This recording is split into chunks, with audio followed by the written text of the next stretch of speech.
মানুষ, আমরা শুকরিয়া করতে সঠিকভাবে জানি না। অমুকে আমাকে 10,000 টাকা দিয়েছে, অতএব তারই প্রশংসা সারা বছর করতে হবে। রমজান মাসে অমুকে আমার যাকাতের টাকাটা দিয়েছে, আমার এত বড় প্রয়োজন সারাইয়া দিয়েছে। বিপদের কথা বলেছিলাম, অমুকে দিয়েছে, এই কারণে তারই শুকরিয়া করি। এটা সঠিক কৃতজ্ঞতা নয়, বরঞ্চ কোন একজন কোম্পানির মালিক, তার একাধিক ম্যানেজার আছে। কি আছে? একাধিক ম্যানেজার আছে। এখন তোমার প্রয়োজন, সরাসরি মালিকের কাছে যাওয়া যায় না। এই কারণে তোমাকে কখনো দারোয়ানের কাছে গিয়ে বলতে হবে আমি একটু দেখা করব, অনুমতি চাই। দারোয়ান কয় ভিতরে যায় বসে থাকো। দারোয়ান যদি না ঢুকতে দিত, তুমি ঢুকতে পারতে না, তুমি ভিতরে গিয়ে বসলা। একটু পরে স্যারের পিএস, পার্সোনাল সেক্রেটারি সাক্ষাৎ। কে কেন আসছেন বলেন? আমি এমন একটা দরিদ্র মানুষ, সমস্যায় পড়ে গেছি, আমার একটু সহযোগিতার প্রয়োজন। বলে অপেক্ষা করেন, আপনার কথা আমি বলতেছি। উনি যখন বলে আসলেন, স্যার তাকে যা চাইছে হয়তো তা দিছে, নইলে একটু কম বেশি যা দেওয়ার দিছে, অনুমতি দিছে তাকে এত দিয়ে দাও। সে 25,000 চাইছে, 25,000 দিয়ে দাও। 50,000 চাইছে, 30,000 দিয়ে দাও। একটা অনুমতি দিলেন। এইবার ম্যানেজার টাকাটা গুনে গুনে তার হাতে দিলেন। আচ্ছা বলেন তো, এই গোটা ঘটনাটার ব্যাপারে অবদান কার? আল্লাহ পবিত্র কোরআনুল কারীমে ডাক দিয়ে কয়, ওয়ালাউ আন্না মা ফিল আরদি মিন শাজারাতিন আকলামুন ওয়াল বাহরু ইয়ামুদ্দুহু মিন বা'দিহি সাবআতু আবহুরিম মা নাফিদাত কালিমাতুল্লাহ।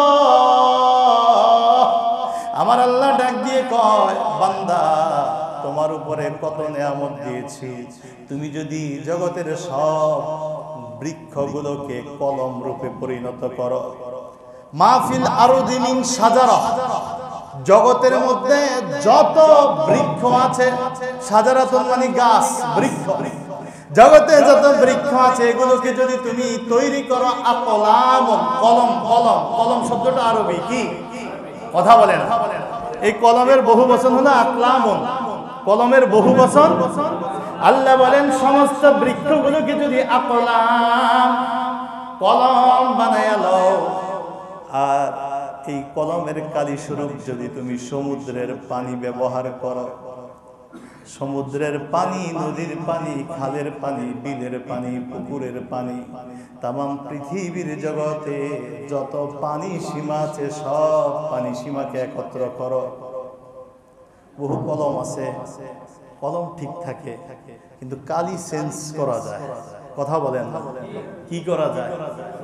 কলম শেষ, কালি শেষ, আবার কালি ঢুকানো যায়, কালি শেষ, আবার কালি ঢুকানো যায়। বিশেষ করে যারা দোয়াত কলম ব্যবহার করে, আগের যুগে বেশিরভাগ, এখন উন্নত যুগে আমরা তো অতি উন্নত হয়ে গেছি। আমিও দেখেছি দোয়াতে একবার চুবাইতেন, আবার একটু লিখতেন, কালিটা শেষ হইলে আবার একটু দোয়াতে কালি নিতেন, আবার লিখতেন। এ কারণে আমার আল্লাহ তাআলা বুঝিয়ে দিলেন, বান্দা কলম কম হইলেও সারবে, কালির পরিমাণ বেশি হওয়া লাগে।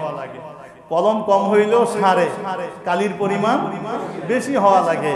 আল্লাহ বলে জগতের বৃক্ষগুলোকে যদি তুমি কলম বানাও, আর পৃথিবীর সব পানি সীমাকে কালি বানাও, এখানেই শেষ নয়। এই পৃথিবীর যত পানি সীমা আছে তার সাথে যদি ইয়ামুদ্দু মিন বা'দিহি সাবআতু আবহুর, আরো 7 সমুদ্রের পানি যুক্ত করো। পৃথিবীর পানি তো আছেই, এটা তো বললাম, এরপরে যদি তারপরে আরো 7 সমুদ্রের পানি যুক্ত করো, আরো 7 গুণ পানি তুমি যুক্ত করো, তাহলে আমি আল্লাহ বলে দিলাম, তুমি যদি আমাকে নিয়ে চিন্তা করো আমি তোমার জন্য কি করেছি, তাহলে তুমি দেখবে বৃক্ষ নামক কলম আর কালি নামক পানি সব শেষ হয়ে যাবে। মা নাফিদাত কালিমাতুল্লাহ, আমি আল্লাহ তাআলার প্রশংসা, আমি আল্লাহ তাআলার কৃতজ্ঞতা, এটা লিখে শেষ করা যাবে। ভাইরা আমার নবী, বিশ্ব নবী রাহমাতুল লিল আলামিন আম্মা জান আয়েশার সাথে এক বিছানায় ঘুমাইলেন। হযরতে আতা রাদিয়াল্লাহু তাআলা আনহু আল্লাহর নবীর বিদায়ের পরে নবীজির স্ত্রী তামাম মুমিন জগতের মা আয়েশা সিদ্দিকার কাছে গিয়ে পর্দার অন্তরাল থেকে ডাক দিয়ে বললেন, মা, আপনি আমার নবীর সাথে দীর্ঘ জীবন সংসার যাপন করছেন। এই দীর্ঘ সংসার জীবনে আমার নবীজির কোন জিনিসটা আপনার কাছে আশ্চর্য লাগছে, অবাক করা কারবার লাগছে, অবাক করা কর্মকাণ্ড এমন কি আপনার সাথে আমার নবীর জীবনে হয়েছে, আমাকে একটু বলেন। হযরত আতা রাদিয়াল্লাহু তাআলা আনহু বলেন যে মা আয়েশা সিদ্দিকা পর্দার অন্তরাল থেকে কান্না শুরু করে দিয়েছেন। ঝারঝার করে তিনি কাঁদতেছেন, তার কান্নার আওয়াজ বেশি আসে, উনি কাঁদতেছেন। কান্নার এক মুহূর্ত পর তিনি বললেন, ও নবীর সাহাবী, আমার নবীর জীবনে এমন কি কর্মকাণ্ড ছিল যেটা আশ্চর্য ছিল না? নবীর জীবনের এমন কি কাজ আছে যেটা অবাক করার মতো ছিল না? নবীজির জীবনের সব কর্মগুলোই পৃথিবীর মানুষকে আশ্চর্য করার মতো কর্ম। তোমাকে আমি এক রাত্রের ঘটনা বলি। আমি আয়েশা সিদ্দিকা একদিন রাত আমার ঘরে যে ঈদের নবী থাকবেন, যেহেতু নবীজির একাধিক বিবি ছিল, বিবিদের মধ্যে ভাগ ছিল, আমার সাথে থাকা রাত নবীজি বিছানায় আসলেন। আমি বিশ্ব নবীর সাথে এক বিছানায় ঘুমাইলাম। কম্বল, এক কম্বলের নিচে দুইজন ছিলাম। আল্লাহর নবীর শরীর মোবারক আমার শরীর মুখে স্পর্শ করলো। একসাথে ঘুমন্ত অবস্থায় হঠাৎ কিছুক্ষণ পর নবী আমারে ডাক দিয়ে কয়, ওগো আয়েশা তনয়া, ও আবু বকর তনয়া, আবু বকরের তনয়া রে, যদি তুমি আমার একটু অনুমতি দিতা, আমি এই গভীর রাত্রে তোমার কাছ থেকে উঠে আল্লাহর সামনে একটু হাজিরা দিতাম। আমি আমার মালিকের দরবারে একটু ইবাদতের জন্য দাঁড়াইতাম। তুমি আমার অনুমতি দিলে আমি উঠতে পারি বিছানা থেকে।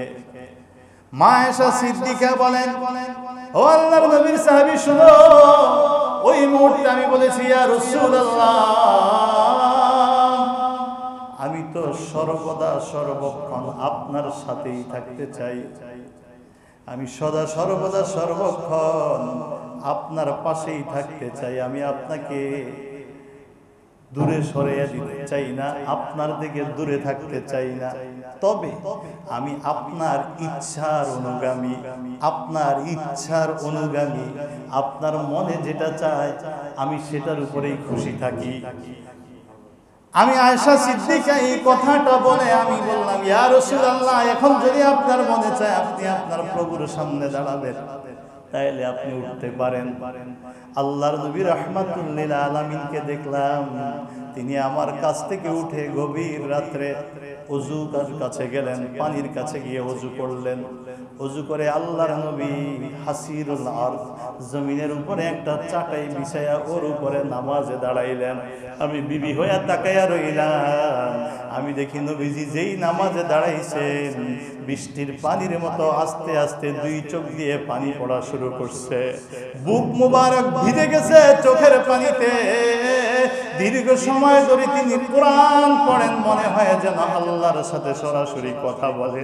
এত আস্তে আস্তে আস্তে আস্তে, দ্রুত নয়, আস্তে আস্তে বিনয়া বিনয়া রব মহান আল্লাহ আর তার সৃষ্টি জগতের শ্রেষ্ঠ সৃষ্টি মুহাম্মদুর রাসূলুল্লাহ সাল্লাল্লাহু আলাইহি ওয়াসাল্লাম, বিশ্ব সুন্দর কণ্ঠ, বিশ্ব সুন্দর চেহারা, পুত পবিত্র মুহাম্মদুর রাসূলুল্লাহ আল্লাহর হাবিব, আল্লাহ তাআলার বাণী তার হাবিব তেলাওয়াত করতেছেন। মনে হয় যেন স্বয়ং আল্লাহর সাথে কথা বলতেছেন। আর তিনি চোখের পানি ছেড়ে ছেড়ে ছেড়ে ছেড়ে কাঁদতেছেন। কাঁদতে কাঁদতে দীর্ঘ সময় পর রুকুতে গেলেন। আমি লক্ষ্য করে দেখলাম রুকুতেও তিনি কান্নাকাটি করেন। এরপরে আমি দেখলাম সিজদায় গেলেন। সেজদায় গিয়েও তিনি কাঁদতেছেন, ফুপায়া ফুপায়া কাঁদতেছেন। সেজদা থেকে উঠে 2 সেজদার মাঝখানে বসলেন, তখনও তিনি কাঁদতেছেন। আবার সেজদায় গেলেন, এমন সময় হযরতে বেলাল আসিয়া জানাইল, ইয়া রাসূলুল্লাহ, ফজরের নামাজের সময় হয়েছে, ফজরের ওয়াক্ত হয়েছে। আসসালাত আসসালাত ইয়া রাসূলুল্লাহ, আসসালাত আসসালাত। নবী গো, ফজরের সময় হয়েছে। আল্লাহর নবী সংক্ষিপ্ত করে তানার ইবাদত শেষ করলেন।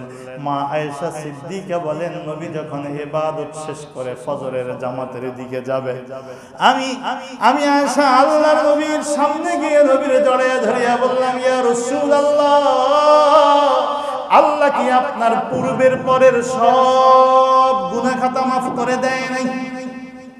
যদিও নবীরা গুনাহ করে না, কিন্তু আল্লাহ তাআলা আগেই বলছেন, লিয়াগফিরা লাকাল্লাহু মা তাকদ্দামা মিন যামবিকা ওয়া মা তাআখার। আপনার ইচ্ছার অনিচ্ছার যাবতীয় ত্রুটি বিচ্যুতি আমি আল্লাহ তাআলা আগেই মাফ করে দিলাম। আমার কথা না, কোরআনের কথা। কোরআনেই বলছে, মা তাকদ্দামা মিন যামবিকা ওয়া মা তাআখার, পূর্বের পরে যাবতীয় ত্রুটি বিচ্যুতি আমি সব আগেই মাফ করে দিলাম। তাইলে আপনার কি সব আগেই মাফ হয়ে যায় না?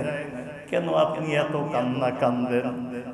গভীর রাত আমার থেকে উঠে ফজর পর্যন্ত 1 রাকাতে কাটাইয়া দিলেন, 1 রাকাতে ফজর পর্যন্ত কাটাইলেন, আর কান্নার পরে কানলেন। এত কান্না কেন কানলেন? আল্লাহর নবী রাহমাতুল লিল আলামিন জবাব দিয়ে কয়, আয়েশা, আমার উপরে যে আয়াত নাজিল হয়েছে, এই আয়াত নাজিল হওয়ার পর আমি কেমনে কান্না ছাড়া থাকি? আল্লাহর নবী রাহমাতুল লিল আলামিন ডাক দিয়ে কয়, আয়েশা, আল্লাহ আমার উপরে আয়াত নাজিল করেছে, ইন্না ফি খালকিস সামাওয়াতি ওয়াল আরদি ওয়া ইখতিলাফিল লাইলি ওয়ান নাহার লাআয়াতিল লিউলিল আলবাব আল্লাযীনা ইয়াযকুরুনাল্লাহা কিয়ামান ওয়া কুউদান ওয়া আলা জুনুবিহিম ওয়া ইয়াতাফাক্কারুনা মা ফি খালকিস সামাওয়াতি ওয়াল আরদ রব্বানা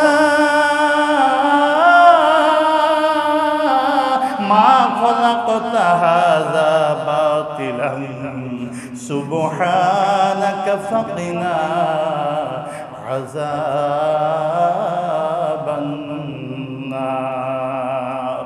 আল্লাহ তাআলা আমার উপরে আয়াত নাজিল করলেন, ইন্না, নিশ্চয়ই, ফি খালকিস সামাওয়াতি ওয়াল আরদ, আসমান এবং জমিন সমূহের সৃষ্টির মধ্যে, ওয়াখতিলাফিল লাইলি ওয়ান নাহার, আর দিবা রাত্রির এই পরিবর্তনের মধ্যে, দিন রাতের এই ঘূর্ণয়মান, দিন রাতের এই ছোট বড় হওয়া, দিন রাতের এই পরিবর্তনের মধ্যে, আমার আসমান সৃষ্টির মধ্যে, আমার জমিন সমূহ সৃষ্টির মধ্যে, লাআয়াতিল লিউলিল আলবাব, নিশ্চয়ই জ্ঞানীদের জন্য এর ভিতরে রয়েছে আমার কুদরতের নিদর্শন, আমার কুদরতের নিদর্শন।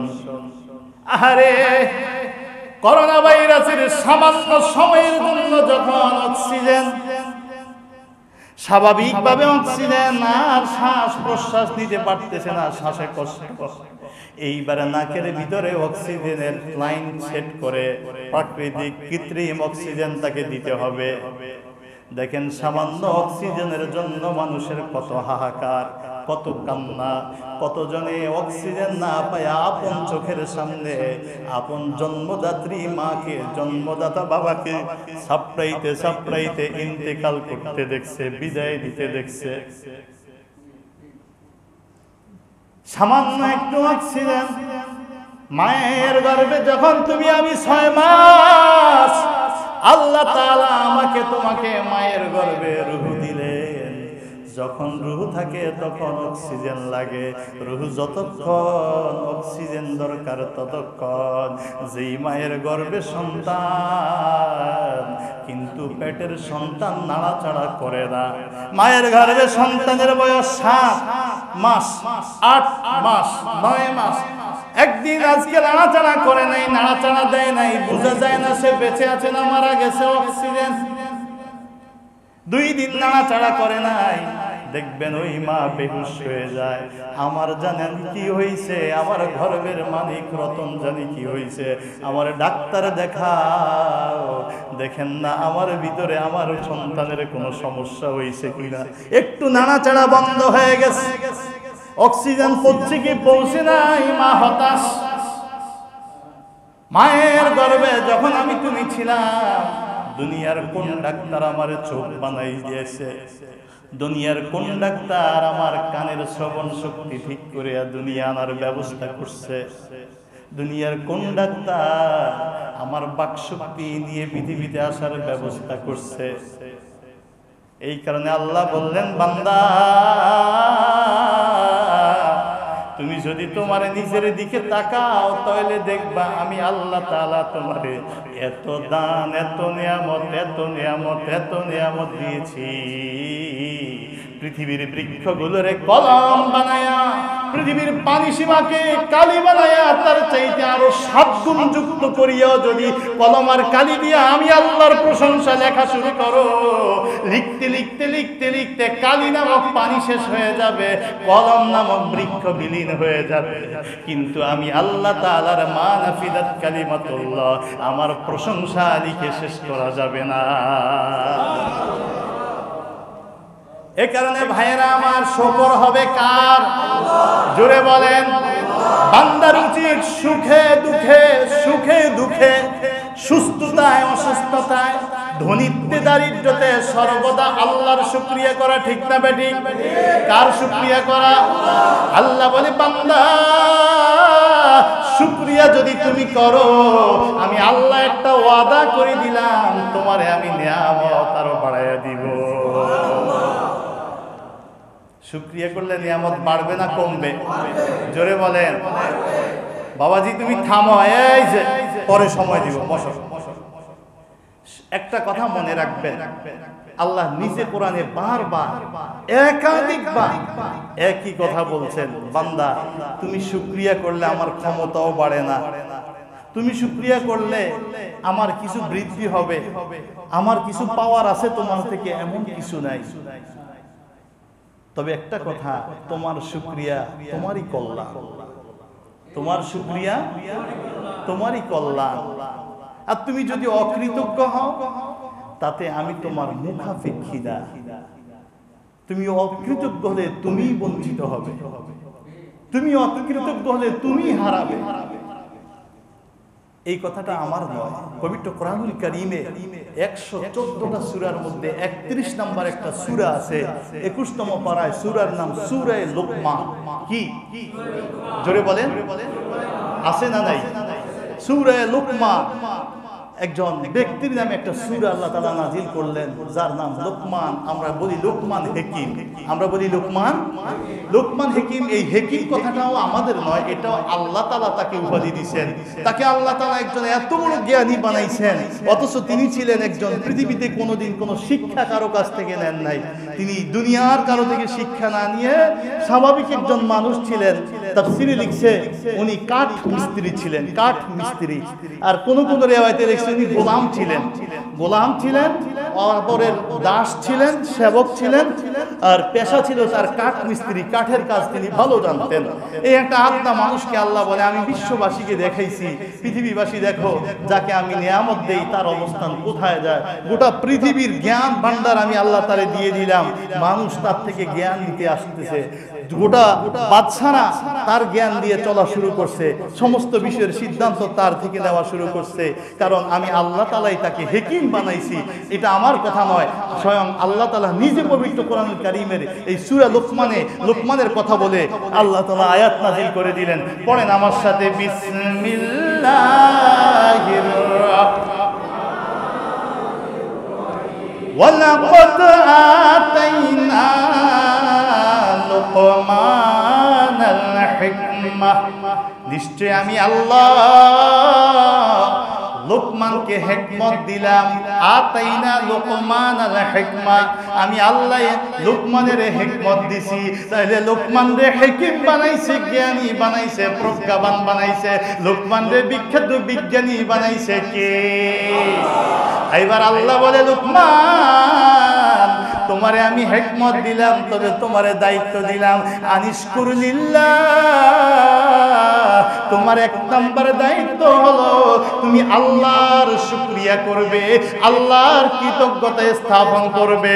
জানিয়া রাখিও লুকমান, মাইয়াশকুর ফাইন্নামা ইয়াশকুরু লিনাফসিহি, যেই ব্যক্তি শুকরিয়া করে ফাইন্নামা ইয়াশকুরু লিনাফসিহি, ওই শুকরিয়াটা তার নিজের জন্য, তার নিজের উন্নতির জন্য, তার নিজের নিরাপত্তার জন্য, তার বৃদ্ধির জন্য আমি আল্লাহ তাআলা এই শুকরিয়াকে কবুল করে নেই। শুকরিয়াকারী তার নিজেরই কল্যাণ সাধন করে। ওমান কাফারা ফাইন্নাল্লাহ, আর যেই ব্যক্তি কৃতজ্ঞতা স্থাপন থেকে দূরে সরে অস্বীকার করে, অকৃতজ্ঞ হয়, মান কাফারা, যেই ব্যক্তি অকৃতজ্ঞ হয়, কি হয়? অকৃতজ্ঞ হয়। আল্লাহ বলে ফাইন্নাল্লাহা গনিয়্যুন হামিদ, মনে রাখবে নিশ্চয়ই আল্লাহ তাআলা অমুখাপেক্ষী, তিনি প্রশংসিত। তোমার আলহামদুলিল্লাহর মুহতাজ তিনি নয়, তোমার আলহামদুলিল্লাহ তোমারই কল্যাণ। কথা বলেন ঠিক না বেঠিক? এই কারণে শুকরিয়া কাকে বলে? কিতাবে লিখছে আল ইরফানু মিনান নি'মাত, আল ইরফানু নি'মাতু মিনাল মুন'আম, নিয়ামত দানকারী নিয়ামতটা চিনা। নিয়ামত দানকারী, কথা বলেন, নিয়ামত দানকারী নিয়ামত পরিচিত হওয়া, নিয়ামতটাকে চিনা। অল ফারহু বিহি, এরপরে এটা পেয়ে খুশি হওয়া। এটা পেয়ে কি হওয়া? জোরে বলেন, এটা পেয়ে ওয়া ইস্তেমালু বিহা ফি তাআতিল্লাহ, এই নিয়ামতটাকে আল্লাহ তাআলার আনুগত্যে ব্যবহার করা, এই নিয়ামতটাকে আল্লাহ তাআলার বিধানে, আল্লাহ তাআলার আনুগত্যে ব্যবহার করা, এর নাম হলো শুকরিয়া। শুকরিয়া মানে আপনি, এই কারণে ইমাম গাজ্জালী রহমাতুল্লাহ একটু সূক্ষ্মভাবে বুঝাইয়া লিখছেন, খুব সুন্দরভাবে বুঝাইয়া লিখছেন যে একটা ব্যক্তি সফরে যাবে, সফরে গেলে তার বাহনের দরকার। কি দরকার? বাহনের দরকার। এই মুহূর্তে তার বস, তার নেতা, তার রাষ্ট্রপ্রধান তাকে একটা বাহন দিছে। এই বাহনটা পেয়ে সে খুব খুশি যে আমার সফরটা সহজ হয়ে গেছে। সফর কি হয়েছে? খুব খুশি হয়েছে যে আমার একটা দরকার ছিল, সেটা আমি পেয়ে গেছি, সেটা আমি পেয়ে গেছি। এই তার একটু প্রয়োজন ছিল, প্রয়োজন সেরে গেছে, সে শুকরিয়া করে নেই। শুকরিয়া হলো তখন যখন যদি সে এটা অনুভব করত যে আমি সফরে যাইতেছিলাম বাদশার সাথে। কার সাথে? বাদশার সাথে। আমার বাহন না থাকলে তো আমি যাইতেই পারতাম না। এই বাহনটার উসিলে আমি বাদশার সঙ্গী হইতে পারলাম, এই বাহনের উসিলে আমি নেতার সঙ্গী হইতে পারলাম। তার উদ্দেশ্য যদি তাকে নেতার সঙ্গী হওয়া, তার অভিষ্ট লক্ষ্যটা যদি থাকে আমি মালিককে পাওয়া, তাহলেই সে এই বাহনটা পাওয়ার কারণে মালিকের সঙ্গী হইতে পারছে। এই সঙ্গীত্বটাকে প্রাধান্য দেওয়াটাই তার শুকরিয়া। তিনি আরেকটা উদাহরণ দিয়ে বুঝাইলেন, ও দুনিয়ার মানুষ, আমরা শুকরিয়া করতে সঠিকভাবে জানি না। অমুকে আমাকে 10,000 টাকা দিয়েছে, অতএব তারই প্রশংসা সারা বছর করতে হবে। রমজান মাসে অমুকে আমার যাকাতের টাকাটা দিয়েছে, আমার এত বড় প্রয়োজন সারাইয়া দিয়েছে। বিপদের কথা বলেছিলাম, অমুকে দিয়েছে, এই কারণে তারই শুকরিয়া করি। এটা সঠিক কৃতজ্ঞতা নয়, বরংস কোন একজন কোম্পানির মালিক, তার একাধিক ম্যানেজার আছে। কি আছে? একাধিক ম্যানেজার আছে। এখন তোমার প্রয়োজন, সরাসরি মালিকের কাছে যাওয়া যায় না। এই কারণে তোমাকে কখনো দারোয়ানের কাছে গিয়ে বলতে হবে আমি একটু দেখা করব, অনুমতি চাই। দারোয়ান কয় ভিতরে যায় বসে থাকো। দারোয়ান যদি না ঢুকতে দিত, তুমি ঢুকতে পারতে না, তুমি ভিতরে গিয়ে বসলা। একটু পরে স্যারের পিএস, পার্সোনাল সেক্রেটারি সাক্ষাৎ। কে কেন আসছেন বলেন? আমি এমন একটা দরিদ্র মানুষ, সমস্যায় পড়ে গেছি, আমার একটু সহযোগিতার প্রয়োজন। বলে অপেক্ষা করেন, আপনার কথা আমি বলতেছি। উনি যখন বলে আসলেন, স্যার তাকে যা চাইছে হয়তো তা দিছে, নইলে একটু কম বেশি যা দেওয়ার দিছে, অনুমতি দিছে তাকে এত দিয়ে দাও। সে 25,000 চাইছে, 25,000 দিয়ে দাও। 50,000 চাইছে, 30,000 দিয়ে দাও। একটা অনুমতি দিলেন। এইবার ম্যানেজার টাকাটা গুনে গুনে তার হাতে দিলেন। আচ্ছা বলেন তো, এই গোটা ঘটনাটার ব্যাপারে অবদান কার? শুকরিয়া এখানে চিনতে হবে। ইমাম গাজ্জালী হাতে কলমে শিক্ষা দিয়ে দিয়েছেন। এখানে দারোয়ান তোমাকে সহযোগিতা করছে, দয়া দেখাইছে, ঢুকে দেওয়া, ঢুকানোর অনুমতি দিস, ঢোকার অনুমতি। এই জায়গায় পার্সোনাল সেক্রেটারি তোমার কথা শুনছে, তোমার প্রতি দয়া করছে। এই জায়গায় মালিক তোমার হাতে টাকা দেয় নাই, ম্যানেজার তোমারে টাকা দিছে। কিন্তু যতজনে যাই করছে, এখানের সর্বময় সব কিছু তোমার সফলতার ব্যর্থতার মূল হইল মালিকের দয়া। তোমার সব দরজা ঠিক, কিন্তু মালিক যদি বলতেন এখন দেওয়া যাবে না, তোমার যাওয়া আসাও বৃথা। কথা বলেন না? মালিক যদি বলতেন দেওয়া যাবে না, যাওয়া আসাও বৃথা। গোটা দুনিয়ায় সব সম্পদের মালিক কে? যারে যা দিয়েছে কে দিয়েছে? যে যা পেয়েছি কে দিয়েছে? তাইলে আমরা দুনিয়ায় একজন আরেকজনের থেকে যেই দয়া পাই, এইটা কারো দরওয়ানের মতো দয়া, কারো হলো পার্সোনাল সেক্রেটারির মতো দয়া, কারো হইল ম্যানেজারের মতো দয়া। আল্লাহ তার কাছে দিয়ে রাখছে, তারে বলছে দিতে। আর যখনই সে চাইছে, আল্লাহ তার দিলের মধ্যে দয়া ঢুকাইয়া দিছে। আল্লাহ তাআলা দেওয়ার মতো মানসিকতা তৈরি করে দিছে, যার কারণেই সে অনুমতি। সব মূল মালিকের খেলা। এই কারণে সবার প্রশংসার মূল প্রশংসা হবে কার? মান লাম ইয়াশকুরিন নাস লাম ইয়াশকুরিল্লাহ। তবে এখানে একটা কথা আছে, সেটা হলো যে মানুষের কৃতজ্ঞতা করতে জানে না, মানুষের কৃতজ্ঞতা প্রকাশ করতে জানে না, সে আল্লাহরও কৃতজ্ঞতা প্রকাশ করতে জানে না। নবী বলছেন যে মানুষ মানুষের কাছে কৃতজ্ঞ হয়, যে মানুষ মানুষের কাছে কৃতজ্ঞ হয়, ওস্তাদে আমারে এত কষ্ট করে শ্রম দিয়ে ভালোবেসে মায়া করে বুঝায়া পড়ানোর কারণে আজকে আমি অনেক ভালো বুঝেছি, ভালো শিক্ষিত হয়েছি। মা বাবা অনেক চেষ্টা, খেয়ে না খেয়ে আমার দিকে যত্ন, আমাকে আদর, আমার শিক্ষা, আমার চিকিৎসা সর্বাধিক ভালো করে দেখেশোনা করার কারণে আজকে আমি একজন পরিপূর্ণ সুস্থ সুশিক্ষিত প্রতিষ্ঠিত মানুষ হইতে পারছি। যদি মা বাবার কৃতজ্ঞতা করতে না জানে, ওস্তাদের কৃতজ্ঞতা করতে না জানে, যিনি দিয়েছেন তার কৃতজ্ঞতা করতে না জানে, যার উসিলায় আমি প্রতিষ্ঠিত হয়েছি তার কৃতজ্ঞতা করতে না জানে, এ না শুকর বান্দা। যারা বান্দার সাথে বান্দার শুকরিয়া ঠিক মতো রাখতে পারে না, তারা প্রকৃতপক্ষে আল্লাহর শুকরিয়া আদায় করতে পারে। এই কারণে টাকাটা পাওয়ার পরে ম্যানেজারকেও সুন্দর সালাম দিয়ে মিষ্টি হাসি দিয়ে তার থেকে বের হতে হবে। এটা আদব। যে আমার মালিকই কইছে, মালিকই না দিছে, আপনার কি? কথা কন না। এটা আপনি তো এটা শুকর আদায় করেন নাই, তার সাথে ভালো ব্যবহার। যেই পিএস আপনার জন্য সহযোগিতা করছে তার সাথেও ভালো ব্যবহার। যেই গেট ঢুকিয়ে আপনার ঢুকার অনুমতি দিছে তার সাথেও ভালো ব্যবহার। সবার সাথে ভালো ব্যবহার করতে হবে, আর শুকরিয়া করতে হবে মালিক আল্লাহর। এটার নাম হলো শুকর। আমরা কেউ ওই শুধুমাত্র ম্যানেজার পর্যন্তই থাকি, যিনি দিছেন আল্লাহরে ভুল্লা যায়, অমুকে আমারে বাঁচাইছে, অমুকের উসিলায় আমি উঠে গেছি, অমুকে আমারে উঠাই দিছে। উসিলা শব্দটাও ব্যবহার করতে চাই না মাঝে মধ্যে, তার কারণেই আমি না। মূল কৃতজ্ঞতা কার? আর সবার সাথে আল্লাহ তাআলার নির্দেশ মোতাবেক সৌজন্যতা বোধ। কথা কন না? তাদের কৃতজ্ঞতা, সৌজন্যতা বোধ। ভাইরা আমার, আল্লাহ তাআলা পবিত্র কোরআনুল কারীমে এই কারণে বলছে, বান্দা তুমি যদি শুকরিয়া করো, দুনিয়ার যত বিষয় আছে সমস্ত বিষয়ে শুকরিয়া করলে লা আযীদান্নাকুম। কোরআনুল কারীমের আয়াত। আল্লাহ তাআলা কেমন কথা কইছে দেখেন। শুরুতে একটা লামে তাকিদ, শেষে একটা নুনে তাকিদ। অবশ্যই অবশ্যই আমি আল্লাহ তাআলা বাড়ায়া দেব। কি করব? ওয়ালা ইন কাফারতুম, যদি অকৃতজ্ঞ হও, ইন্না আযাবি লাশাদীদ, তবে মনে রাখবে আমার আযাব, আমার যে আযাব এটা বড় ভয়ঙ্কর, বড় ভয়ঙ্কর। এবার অকৃতজ্ঞতার একটা পরিণাম সংক্ষেপে আপনাদেরকে বলি, খেয়াল করেন।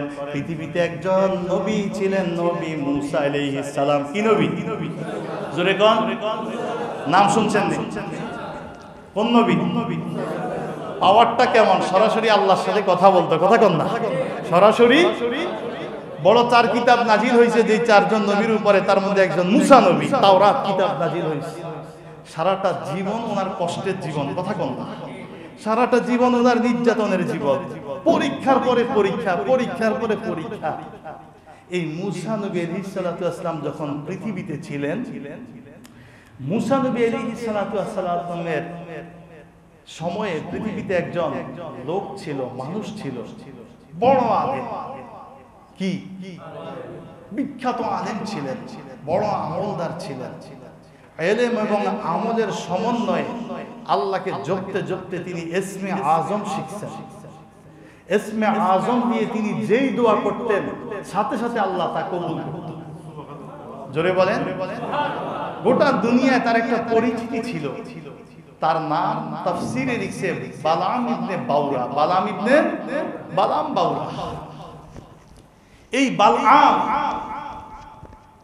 যা দোয়া করত সব কবুল হয়ে যাইত, এইটা জগতের মানুষ জানতো। এর ফলে মুসা আলাইহিস সালাতু ওয়াস সালাম ফেরাউন যখন নীল নদে ডুবে বিলীন হয়ে গেলেন, মুসা নবী বিজয় লাভ করলেন। এরপরে আল্লাহ সুবহানাহু ওয়া তাআলা মুসা নবীকে একটি সম্প্রদায়কে দ্বীনের দাওয়াত দেওয়ার জন্য বললেন। সেই সম্প্রদায় অস্বীকার করল, আল্লাহকে চিনতে মানতে জানতে অস্বীকার করল। আল্লাহ তাআলা তাদের সাথে জিহাদের কথা বললেন। যখনই তারা শুনল যে মুসা নবী এবং তার কওমরা আমাদের সাথে আসতেছে জিহাদের জন্য, আমাদেরকে ধরা থেকে মিটিয়ে দিবে, নইলে ইসলাম কবুল করতে হবে, তারা সবাই একত্র হয়ে বালাম ইবনে বাউরার কাছে গেল। যা বলল, বালাম, আমরা তো শেষ হয়ে যাচ্ছি, যে কোনো মূল্যে তুমি আমাদের জন্য একটা দোয়া করো, আল্লাহ তাআলা যেন মুসা নবীর উপরে আমাদেরকে বিজয় দিয়ে দেয়, যুদ্ধে যেন মুসা এবং মুসার সম্প্রদায়কে আমরা বিলীন করে দিতে পারি, আমরা বিজয় লাভ করতে পারি, পৃথিবীতে আমরা থাকবো, তুমি এই দোয়াটা করো। এটা যখন ওরা বলল, বালাম প্রথমেই বলল, শুনো, আল্লাহ পাকের পেয়ারা বান্দা, এদের বিরুদ্ধে দোয়া করার মতো কোনো শক্তি আমার, যারা আল্লাহর খাঁটি বান্দা, জগতে যারা আল্লাহর নবী, যারা আল্লাহ পাকের প্রিয় প্রিয় ওলি, হোক কৃষক, দিন মজুর, ছোট্ট ছোট্ট পেশার মানুষ, কিন্তু যদি আল্লাহর সাথে সম্পর্ক থাকে, ওদের বিরুদ্ধে দোয়া করলে ওই দোয়া কাজে লাগে না, ওই দোয়া আমার আল্লাহ পছন্দ করে না, ওদের বিরুদ্ধে দোয়া করা বেয়াদবি, এর পরিণাম বড় ভয়াবহ হয়। বালাম ইবনে বাউরা কথাগুলো সব বুঝিয়ে দিয়ে বলল,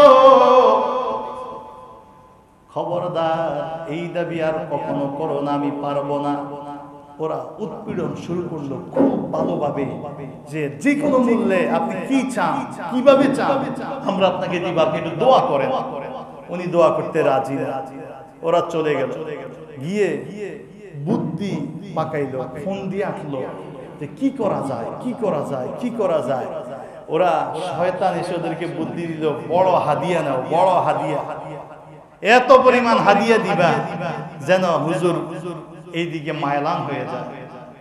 ওরা বিশাল অঙ্কের হাদিয়ার বাহানা নিয়ে আসলো। বালাম বলল, নবীর বিরুদ্ধে দোয়া করলে ঈমান থাকে না, নবীর বিরুদ্ধে দোয়া করলে ঈমান থাকে না, মালিকের সাথে সম্পর্ক থাকে না। যাকে আল্লাহ নবী বানায়া আল্লাহর মিশন পরিচালনা করতেছে, সেই নবীর বিরুদ্ধে দোয়া করা, সে তো ঈমানদার হতে পারে না, আমার কিচ্ছু থাকবে না। ওরা বালামের স্ত্রীকে যায় ধরল, মহিলা মানুষ লোভে পড়ে গেল। বালামের স্ত্রী এত পরিমাণ বাহানা, হাদিয়ার বাহানা উপস্থাপন করলো, বালামের স্ত্রী জোরপূর্বক তাকে দোয়া করার জন্য বাধ্য করল। দোয়া করতেই হবে, এই সংসার সন্তান যদি আপনার তাদের রাখতে হয়। বালামও অনেক হাদিয়া, স্ত্রীর কথা সব মিলে জিলে অবশেষে হাত তুলছেন।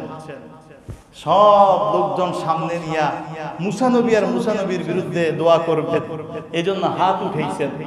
যেই হাত উঠাইলেন, এবার বালাম বলতে যাচ্ছেন, আল্লাহ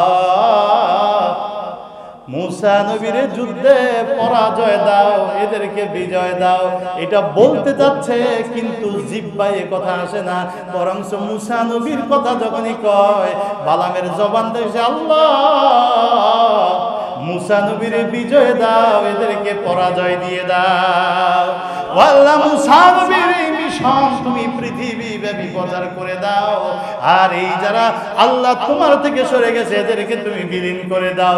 এখন দোয়া যা চাইছে, বালাম দোয়া করতেছে উল্টা, দোয়াটা মুসা নবীর পক্ষে আসে। ওরা কয় হুজুর দোয়া থামান, আগে আপনার সাথে যেই চুক্তি, আপনি চুক্তির কি করলেন?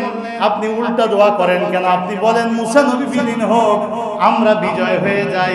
বালাম কয় আমি তো এটাই বলতে চাই, কিন্তু মুসার কথাটা বলার পরে আমার নিয়ন্ত্রণের বাহিরে চলে যায় আমার জিহ্বা। মুসার কথা বলার পর, মুসা উচ্চারণ করার পর আমার জিহ্বা আমার নিয়ন্ত্রণে থাকে না, জিহ্বায় বের হয় মুসার বিজয় হয়ে যায়। ওরা অবাক কাণ্ড দেখে কিছু সময় চিন্তায় পড়ে গেল। ঠিক বলেন আপনি, আবার বলেন, যতবার বলে কথা একই রকম বের হয়ে যায়। ওরা রাগান্বিত হয়ে সব কিছু ঝেড়ে ফেলে ওরা বের হয়ে গেল। আর সাথে সাথে বালাম ইবনে বাউরার এই জিহ্বাটা আল্লাহ তাআলার কুদরতে নাফরমানি যে করলো, নিয়ামতের অস্বীকার যে করলো, এত এলেম আর আমল পায়া সামান্য দুনিয়ার তোহফার লোভে সে যখন নবীর বিরুদ্ধে দোয়া করা শুরু করে দিল, আল্লাহ তাআলা এর পরিণতি, দোয়া করতে পারে নাই নবীর বিরুদ্ধে, আল্লাহ জিহ্বা ঘুরাইয়া দিছে। নবীর বিজয় ঠিকই রাখছে, কিন্তু বালামের পরিণতি হলো বালামের জিহ্বাটা বুকের উপর পর্যন্ত চলে আসলো।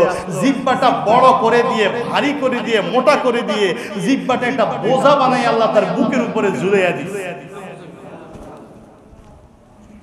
পবিত্র কোরআনুল কারীমের উপরে আয়াত পর্যন্ত আল্লাহ তাআলা নাজিল করছেন, যে ব্যক্তি নবীদের, যে ব্যক্তি আল্লাহ প্রিয় মানুষের বিরুদ্ধে দোয়া করে, নিয়ামতের অস্বীকার করে, তার জিহ্বা বের হয়ে যায়, সে কুকুরের মতো বোঝা থাকলেও যেরকম হাফায় হেফাইতে থাকে, ফুফাইতে থাকে, বোঝা না থাকলেও দেখবেন গরমকালে হেফাইতে থাকে, তার অবস্থা আমি আল্লাহ তেমনই করিলাম। কুকুরের মতো বোঝা থাকলেও যেমন হেফায়, বোঝা না থাকলেও হেফায়। এই জিহ্বা দিয়ে আমি তার এমন আঁকিয়ে দিই যে এখন সর্বদা সে হেফাইতেই থাকে। এই কারণে ভাইরা আমার, নিয়ামত দিছে কে? জোরে বলেন।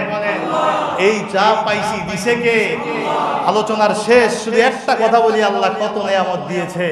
আফগানিস্তানের মতো দেশ, কেউ বলেছে পৃথিবীর বিশ্ববিখ্যাত, ক্ষমতা সম্পন্ন, প্রযুক্তি সম্পন্ন, কত হাজার হাজার ড্রোন বিমান, চালকবিহীন, কম্পিউটারে বোমা নিয়ে আইসা একবারে নকশা নমুনা মোতাবেক টাস টাস করে বোমা ছেড়ে দেয়। কি প্রযুক্তি সম্পন্ন! আমেরিকার মতো দেশ মাত্র, কেউ বলছে 30 দিনেই বিলীন হয়ে যাবে আফগানিস্তান তালেবান, কেউ বলছে 10 দিনে, কেউ বলছে 10 ঘন্টা লাগবে। 23 বছরে কিছু হয় নাই। শুধুমাত্র মানবতার সামান্য ইমানি শক্তি আর ব্রেইনের শক্তির বিজয় হয়ে গেছে। হাজার হাজার কম্পিউটার, লক্ষ লক্ষ অস্ত্র শস্ত্র, অত্যাধুনিক প্রযুক্তির বিরুদ্ধে। কথা বলেন ঠিক না বেঠিক? এটা হলো মানুষকে আল্লাহ তাআলা যে ব্রেইনটা দিছে, মানুষকে যে বুদ্ধি দিছে। দেখেন বিমান বলেন, কম্পিউটার বলেন, এই রোবট বলেন, যত প্রযুক্তি ব্যবহার করছে, আর একজন ক্ষুদ্র মানুষ সে এই সব কিছুর মোকাবেলায় তার মোকাবেলা চালিয়ে গেছে বছরের পরে বছর। মানুষের ব্রেইন নড়ে চড়ে, কম্পিউটার তাকে যা শিখায় অতটুকুই ওই শিক্ষার মধ্যেই থাকে। মানুষকে আল্লাহ তাআলা সব সময় সদা সর্বদা বিভিন্ন ভাবে তাকে জ্ঞান দিতেই থাকে। কথা বলেন ঠিক না বেঠিক?